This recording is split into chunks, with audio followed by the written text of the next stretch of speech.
आपको मान लो पढ़ने में मन नहीं लग रहा है, तो आपको बचपन से ही क्रिकेट खेलने का मन है तो खेलो, मैं कहाँ मना कर रहा हूँ। मैं तो अपने बच्चे से भी बोला, आपको विश्वास नहीं होगा, मैं अपने बच्चे से बोलता था कि बेटा तुमको भी सचिन तेंदुलकर या धोनी के जैसा क्रिकेटर बनने का तो मन नहीं है, और क्रिकेटर बनने का मन होगा ना तो कम से कम 10 तक अच्छे से पढ़ लो, 12 तक अच्छे से पढ़ लो, और धोनी के जैसा क्रिकेटर बनना। कहने का मतलब आप कम से कम एक कोई नौकरी पकड़ लेना, भले ही हो ग्रुप सी का ही नौकरी हो, ग्रुप बी का ही हो, चाहे ग्रुप डी का ही हो, कोई भी एक छोटा सा नौकरी पकड़ लेना और फिर जोश होना चाहिए धोनी के जैसा।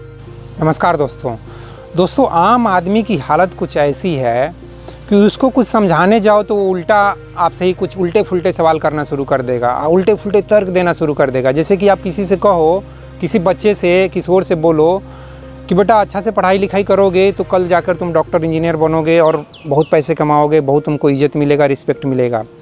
तो आपसे उल्टे फुल्टे सवाल कर देगा कि आपको सचिन मालूम है, आपको एलोन मस्क मालूम है, आपको फलाना मालूम है, वो तो कुछ ज़्यादा पढ़ा लिखा ही नहीं है, वो तो देखो करोड़ों कमा रहा है।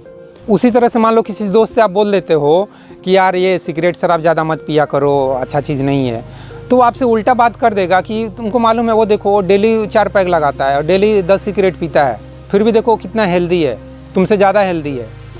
अजीब, मतलब किसी को कुछ भी समझाने जाओ ना आप, मतलब लगता है जैसे कि ना ही समझाओ तो अच्छा है। और इसलिए मुझे एक बार गाँव की बात याद आती है। मैं अपने चाचा से एक बार बात कर रहा था, रिश्ते में चाचा लगेंगे, उनको मैंने बोल दिया कि भाग किस्मत कुछ नहीं होता है, सब कुछ कर्म से होता है। वो मेरे बात से नाराज़ हो गए, बोलने लगे कि मेरे सामने में नहीं बोले, मेरी माँ से बोलने लगे कि भाभी आपका बेटा देखिए ऐसे ऐसे बात कर रहा, बहुत घमंड हो गया। मेरी माँ भी मुझे बोली कि बेटा ऐसे क्यों उनसे बात कर दी। हम बोले तो गलत क्या बोले, वो भाग किस्मत के बारे में, भगवान के बारे में ऐसे उल्टे सीधे नेगेटिव ज़्यादा बात कर रहे हैं और निराशावादी तरीके से बात कर रहे थे, इसलिए मुझे ठीक नहीं लगा। तो मैंने बोल दिया कि भाग किस्मत और भगवान ने सब कुछ नहीं होता है, जो कुछ भी होता है कर्म से होता है। तो उनको लग रहा है कि मैं घमंडी हूँ। तो मेरी माँ बोली कि नहीं, उनसे थोड़ा माफ़ी मांग लेना, उनको बुरा लग गया। तो मैं उनसे माफ़ी मांगा। तो यार क्यों किसी को सामने में जाके बोलना है, समझाना है, सबको बुरा ही लग जा रहा है तो, और उल्टे सीधे तर्क दे रहा है। किसी को पढ़ने के लिए बोलो तो सचिन की बात कर रहा है, किसी को दारू सिगरेट पीने से मना करो तो 4 पैग लगाना और 10 सिगरेट पीने वाले के बारे में बात कर रहा है। तो इससे अच्छा है किसी को सामने में फेस टू फेस समझाओ ही मत। और इसीलिए मैंने किताब लिखा, जिसको पढ़ना है पढ़े, नहीं पढ़ना है मत पढ़े। वही सोच के साथ वीडियो भी बनाता हूँ। फेस टू फेस किसी को समझाना इट इज़ टू इम्पॉसिबल यार, नहीं ये पॉसिबल नहीं है किसी को फेस टू फेस। फिर भी मुझे मौका मिलेगा तो मैं तो कोशिश करूँगा, मुझे कोई ये दिक्कत नहीं है कि इस तरह से दोस्त आप अपवाद की बात मत कीजिए, एक्सेप्शन की बात मत कीजिए। आप एक्सेप्शन की बात तब कीजिए जब आप खुद एक एक्सेप्शन बन जाइए, आप खुद अपवाद बन जाइए। कहने का मतलब जैसे कि आप खुद सचिन तेंदुलकर बन जाइए, या खुद बिना पढ़े लिखे ही कोई सॉफ्टवेयर डिजाइन कर दीजिए, कुछ कोडिंग बना दीजिए, कुछ होटल बना के आप करोड़ों कमाना शुरू कर दीजिए। या बिना कुछ पढ़े लिखे ही आप आइंस्टीन की तरह सोच रहे हो। आइंस्टीन तो ऐसे पढ़ते थे लेकिन पढ़ने में बहुत ज़्यादा तेज़ नहीं थे, लेकिन उनकी दिमाग बहुत ही ज़्यादा इमेजिनेटिव थी, बहुत ही ज़्यादा शार्प थिंकिंग थी उनकी। तो कहने का मतलब आप एक्सेप्शन बन जाओ ना, फिर इस तरह के उल्टे सीधे तर्क वितर्क करो, उल्टे सीधे बात करो, तब कुछ बात बनेगा। ये नहीं कि आप आम आदमी हो, महीने में 8-10 हज़ार भी रुपये नहीं कमा पा रहे हो आज के टाइम में, और ना ही आप पढ़ने लिखने में कुछ ज़्यादा तेज हो, ना ही कुछ आप लाइफ में कुछ ज़्यादा अचीव किए, और फिर भी उल्टे सीधे तर्क दे रहे हो। तो ऐसा करोगे तो दोस्त क्या होगा, आपकी ही लाइफ खराब होगी, दूसरे का क्या होगा। श्री कृष्ण का क्या खराब होगा, गौतम बुद्ध का क्या खराब होगा, विवेकानंद का क्या खराब होगा, आइंस्टीन का क्या खराब होगा, कबीरदास का क्या खराब होगा, और किसी का भी कुछ खराब नहीं होगा, मेरा भी कुछ खराब नहीं होगा। मैं तो यार अपने शौक़ की, अपने मस्ती में ये सब वीडियो बना रहा हूँ, शौक़ से ही किताबें लिखना शुरू किया, नहीं तो मुझे ये सब करने की उतनी कुछ ज़रूरत नहीं। मुझे कुछ दोस्त बोलते हैं आपको ये सब करने की क्या ज़रूरत है, अब तो आपका लड़का भी IIT पढ़ रहा है, अब तो आप ऐसे ही करोड़पति बन जाएंगे, वो भी लाखों कमाएगा, आप भी कमा ही रहे हैं, तो आपको ये सब करने की क्या ज़रूरत है। मैं बोलता हूँ यार बस मुझे अच्छा लगता है। और अब तो मेरी वाइफ भी बोलती है कि नहीं अच्छा काम कर रहे हो, करते रहो। अब तो मेरी वाइफ मुझे फोर्स करती है कि नहीं तुम अच्छा काम कर रहे हो। किताब लिखने में कभी ऐसे नहीं बोली कि किताब लिखा तो कभी तारीफ़ नहीं की कि अच्छा काम किए हो, लेकिन वीडियो देख के खुश हो जाती है, बोलती है कि नहीं अच्छा काम कर रहे हो। और उसको मैं यहाँ थैंक यू बोलता हूँ कि चलो इतना सपोर्ट कर रही हो, अच्छी बात है। तो कहने का मतलब यही है दोस्तों कि यार इस तरह से उल्टे सीधे तर्क मत दो। और खासकर मैं यहाँ युवा पीढ़ी से या बच्चों से कहना चाहूँगा कि बूढ़े लोगों को तो उल्टे सीधे तर्क देने दो यार। माँ बाप को उल्टे सीधे तर्क देने दो, दादा दादी को उल्टे सीधे तर्क देने दो, आप उल्टे सीधे तर्क मत दो। आपको अगर कोई व्यक्ति बोल रहा है पढ़ने लिखने के लिए, तो आप सचिन की बात मत शुरू कर दो, या वैसे आदमी की बात मत शुरू कर दो जो बिजनेस करके करोड़पति बन गया। इस तरह के उल्टे सीधे बात मत करो।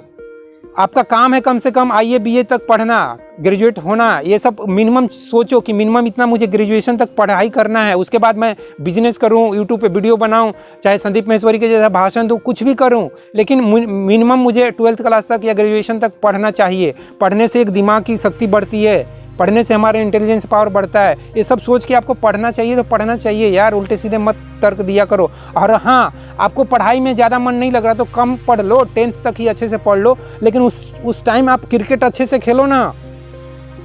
मैं यह भी बोलता हूँ कि आपको मान लो पढ़ने में मन नहीं लग रहा है, तो आपको बचपन से ही क्रिकेट खेलने का मन है तो खेलो, मैं कहाँ मना कर रहा हूँ। मैं तो अपने बच्चे से भी बोला, आपको विश्वास नहीं होगा, मैं अपने बच्चे से बोलता था कि बेटा तुमको भी सचिन तेंदुलकर या धोनी के जैसा क्रिकेटर बनने का तो मन नहीं है, और क्रिकेटर बनने का मन होगा ना तो कम से कम 10th तक अच्छे से पढ़ लो, 12th तक अच्छे से पढ़ लो, और धोनी के जैसा क्रिकेटर बनना। कहने का मतलब आप कम से कम एक कोई नौकरी पकड़ लेना, भले ही हो ग्रुप C का ही नौकरी हो, ग्रुप B का ही हो, चाहे ग्रुप D का ही हो, कोई भी एक छोटा सा नौकरी पकड़ लेना, और फिर जोश होना चाहिए धोनी के जैसा। धोनी के, और वैसे भी मेरे बेटे का आइडियल धोनी है क्रिकेट में।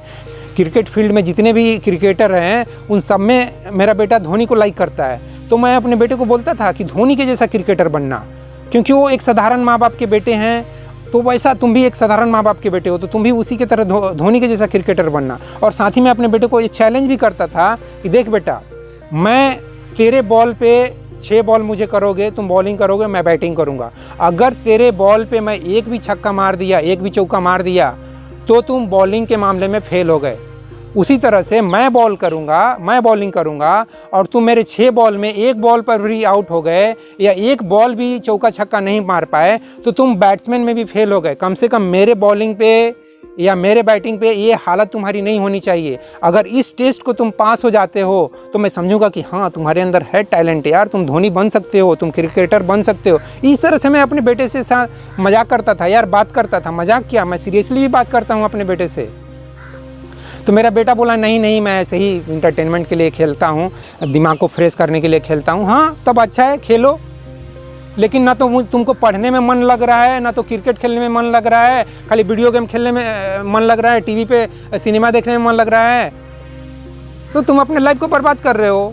इसमें क्या है, तो बर्बाद करो।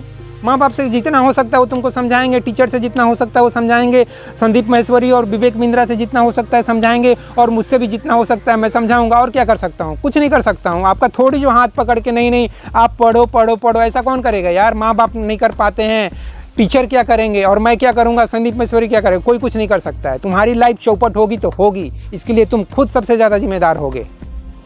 तो दोस्तों, इस वीडियो में बस इतना ही। थैंक यू वेरी मच इस वीडियो को देखने के लिए। जय हिंद, जय भारत और जय विश्व, जय भगवान।